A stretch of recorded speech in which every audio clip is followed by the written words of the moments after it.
Hello दोस्तों, स्वागत है आप लोगों का मेरे यूट्यूब चैनल टेक्निकल प्रवचन में। मैं आज आप लोगों के लिए यूज ऑफ फ्यूल से रिलेटेड टॉपिक लेके आया हूं, जिसमें हम लोग जो है कि डीजल फ्यूल के स्पेसिफिकेशन के बारे में जानेंगे।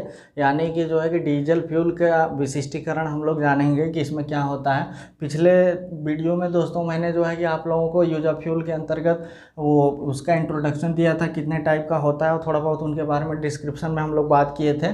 तो ये हो गया दोस्तों। बाकी हम लोग ये जानेंगे कि अभी फ़िलहाल 31 अक्टूबर को बीआरओ का एग्ज़ाम लगा हुआ है MSWDES का, उसमें ये टॉपिक काफ़ी काम आने वाला है।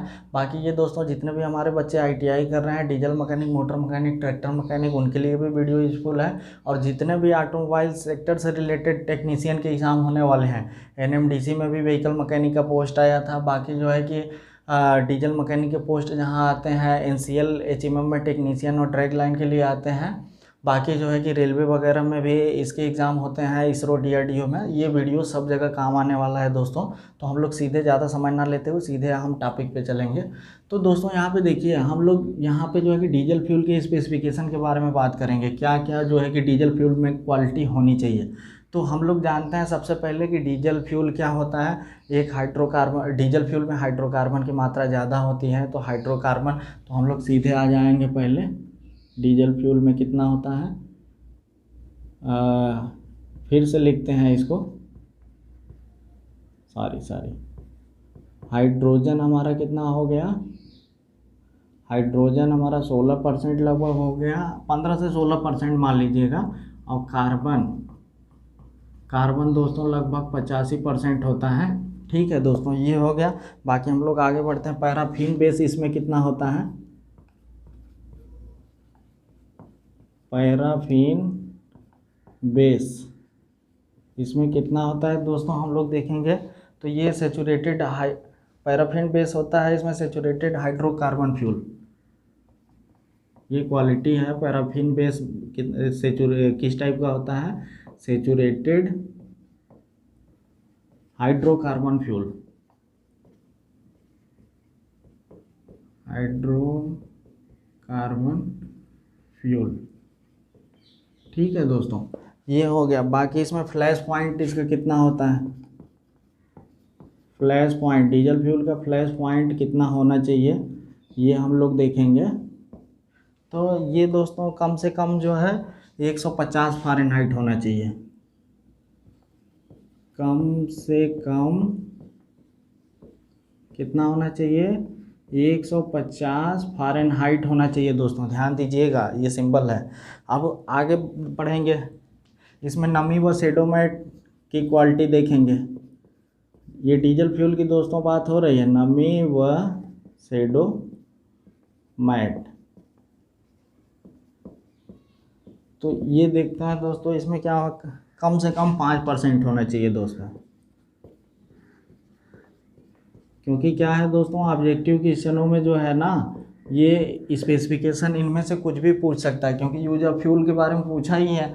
तो डीजल फ्यूल, अब क्योंकि ये दोस्तों स्टैटिक इंजन के बारे में बात कर रहा है बेसिकली। स्टैटिक हो गया, कंक्रीट मिक्सर मशीन हो गया, जनरेटर, ये सब में जो है कि मैक्सिमम डीजल इंजन यूज होते हैं। तो ये उसकी क्वालिटी है, हम लोग इसको बहुत ध्यान से देखेंगे। आगे बढ़ेंगे, विस्कोसिटी के बारे में पूछ रहा है।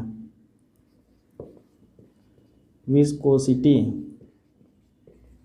यानी ये पूछ रहा है तेल का गाढ़ापन, फ्यूल का गाढ़ापन, विस्कोसिटी की बात कर रहा है। तो 100 फ़ारेनहाइट पर 32 से 70 सेकेंड तक। यानी इसका दोस्तों क्या है मतलब, विस्कोसिटी 100 फ़ारेनहाइट 32 से 70 सेकेंड तक, यानी 100 फ़ारेनहाइट के टेम्परेचर पे कम से कम 32 से 70 सेकेंड तक वो फ्यूल स्टेबल होना चाहिए। ठीक है दोस्तों। बाकी हम लोग आगे देखते हैं कार्बन राख। इसमें कार्बन का राख कितना होना चाहिए डीजल फ्यूल में, जो एक स्टैंडर्ड होता है कार्बन राख, ये भी देख लेते हैं।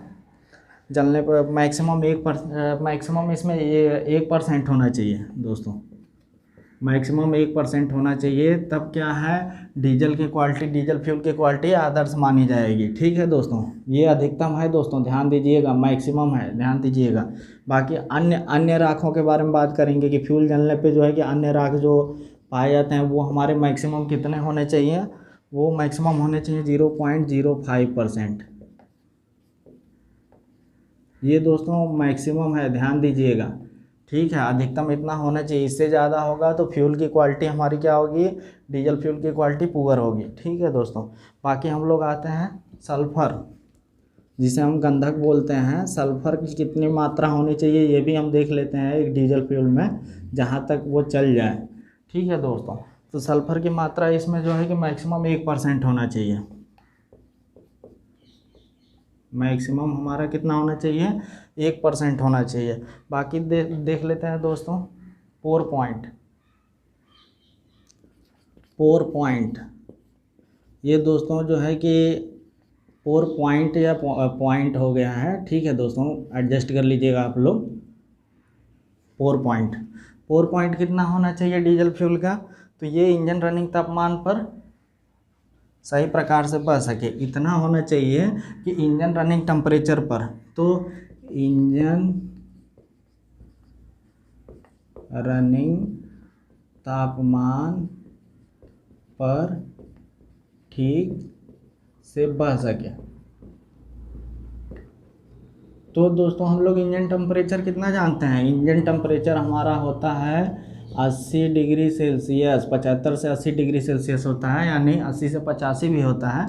लगभग 80 डिग्री सेल्सियस के तापमान पर ठीक से पोर पॉइंट होता क्या है, ऐसा टेम्परेचर जिसमें क्या होता है, जो लिक्विड हमारा होता है, चाहे लुब्रिकेंट हो चाहे फ्यूल हो, वो जो है कि बहने के लिए तैयार हो जाए, वो होता है हमारा पोर पॉइंट। बाकी दोस्तों इग्निशन क्वालिटी देख लेते हैं, यहाँ देख लेते हैं।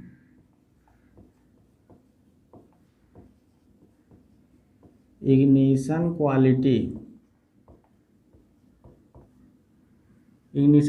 इसकी कैसी होनी चाहिए, तो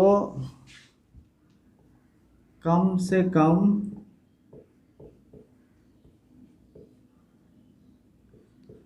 40 सीटें नंबर, ठीक है दोस्तों। इग्निशन क्वालिटी हमारा क्या है, डीजल फ्यूल में हम लोग जानते हैं कि इसकी रेटिंग जो है सीटें नंबर से मापते हैं, और सीटर रेटिंग जो है कि 65 से लेके 75 तक होता है अच्छे फ्यूल का। तो कम से कम 40 सीटें नंबर पे जो है कि इसकी इग्निशन क्वालिटी होनी चाहिए, यानी जलने का गुण होना ही चाहिए। तो दोस्तों ये रहा हम लोगों का जो है कि डीजल फ्यूल के स्पेसिफिकेशन के बारे में। कुछ छूटा तो नहीं दोस्तों, ये रहा डीजल फ्यूल के स्पेसिफिकेशन के बारे में। बाकी दोस्तों नेक्स्ट चैप्टर में हम नेक्स्ट वीडियोज में जो है यूज ऑफ फ्यूल के थ्रू जो है कि एल्कोहल के प्रयोग, कैसे एल्कोहल को जो है कि डीजल में प्रयोग किया जाता है डीजल इंजनों में, उसके एडवांटेज डिसएडवांटेज क्या है, ये सब भी देखेंगे, ठीक है दोस्तों।